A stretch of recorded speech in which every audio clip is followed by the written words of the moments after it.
This channel does not promote any violent, harmful, or illegal activities. All content provided by this channel is meant for an educational purpose only. এদিকে তিলোত্তমা কাণ্ডে এবার রাজ্যের আরো এক মন্ত্রীর মুখে কুকথা। মহিলাদের রাত দখল কর্মসূচি নিয়ে কুমন্তব্য রাজ্যের মন্ত্রী। রাত দখলের নামে মদ্যপান করছেন মহিলারা, কি বলছেন স্বপন দেবনাথ শুনুন। এই বৃষ্টির সময় কালকে রাত্রিবেলাতে একটি জায়গাতে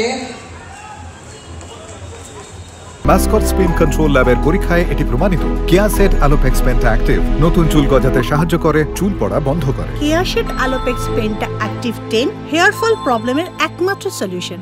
দুটি ছেলে একটি মেয়ে, রাত তখন 2টো। সে দেখা যাচ্ছে দুজন ওখানে বলে বিয়ার খাচ্ছে। যথারীতি পুলিশকে জানা হলো, বাবা মাকে ফোন করা হলো যে রাত 2টোর সময় আপনার মেয়ে কোন রাত জাগো আন্দোলনে গেছে। যে আমাদের ছেলেরা যদি না পাহারা দিত তাহলে ওই মদ্যপ অবস্থায় মেয়েটা যদি কিছু হয়ে যেত তাহলে তখন তো আবার দায়িত্ব আমাদের করতো লোকে। কিন্তু এই ঘটনাগুলো অনেকে তো জানেন কিন্তু বলেন না, আমাকে বলতে হচ্ছে বাধ্য হয়ে, কারণ ওদের এই রাত্রিবেলা তখন আমাদের পাহারা দিত। এর আগেই মমতা বন্দ্যোপাধ্যায় এবং অভিষেক বন্দ্যোপাধ্যায় নির্দেশ দিয়েছিলেন যে আন্দোলনকে নিশানা করে যেন এমন কিছু মন্তব্য না করা হয় যার জেরে বিতর্ক তৈরি হয়। তবে ডোন্ট কেয়ার উদয়ন কাঞ্চন মল্লিকদের পর বেলাগাম স্বপন দেবনাথ, তার বক্তব্য তো শুনলাম, কিন্তু এরপর বিশিষ্টরা কি বলছেন তার এই মন্তব্যে শুনুন। আমার কখনো এরকম কিছু চোখে পড়েনি যে মেয়েরা, আমি রবীন্দ্রভারতী ইউনিভার্সিটি ছেলেমেয়েরা, ক্যালকাটা ইউনিভার্সিটির বিভিন্ন ছেলেমেয়েরা তারা যে অক্লান্ত পরিশ্রম করে রাস্তায় গ্রাফিতি করছে, ছবি আঁকছে, প্রতিবাদী গান গাইছে, নাটক করছে, এগুলোই আমার চোখে পড়েছে। এরকম কোনো ঘটনা আমার চোখে পড়েনি। তবে হ্যাঁ, এরকম ঘটনা ঘটলে সেটা দুঃখজনক, সেটা তো আমরা ব্যক্তিগতভাবে মানে কাউকে গিয়ে বারণ করতে পারি না। এটা যে যার নিজস্ব চয়েস, সে তার জীবনে কি করবে। কাজেই আমি বলবো যে এই সমস্ত কথা বলে আমাদের এই মেয়েদের রাত দখলের অভিযানকে ছোট করাটা একেবারেই ঠিক না বলে বার্তাও দেওয়া হয়েছিল মমতা বন্দ্যোপাধ্যায় এবং অভিষেক বন্দ্যোপাধ্যায়ের পক্ষ থেকে যে আন্দোলনকে নিশানা করে কোনো রকম মন্তব্য নয়। তবু স্বপন দেবনাথের বক্তব্য তো আপনাদের শোনালাম। বিজেপি নেত্রী লকেট চট্টোপাধ্যায় তিনি কি বলছেন শুনবো। লকেট দিয়ে আমি স্টুডিও থেকে শর্মিষ্ঠা আপনার সঙ্গে রয়েছি, কিভাবে দেখবেন এই মন্তব্যকে?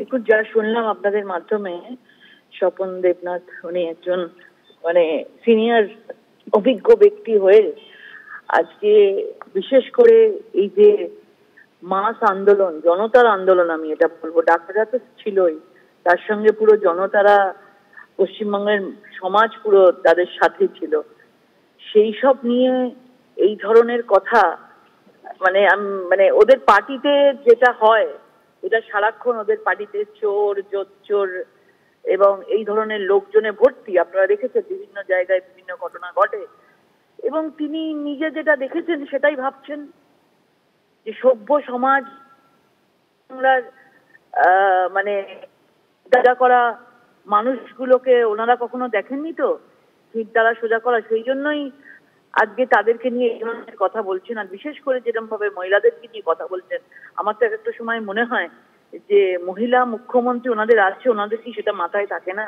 বেশ, মানে একটা মহিলাকে নিয়ে কথা বলা, সেটা তো মনে হয় খুব অন্যায় করেছে। বেশ, ধন্যবাদ।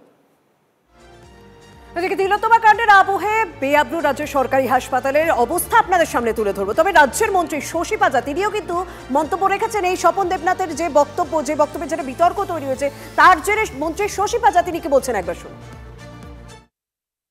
যদি আবার কোনো অঘটন ঘটে তখন কোথাও না কোথাও সেই রাজ্য কিংবা সেই অঞ্চল উপর একটি আবার রাজনৈতিক আক্রমণ ইত্যাদি হয়। সুতরাং প্রত্যেককেই একটু সাবধান থাকতে হবে।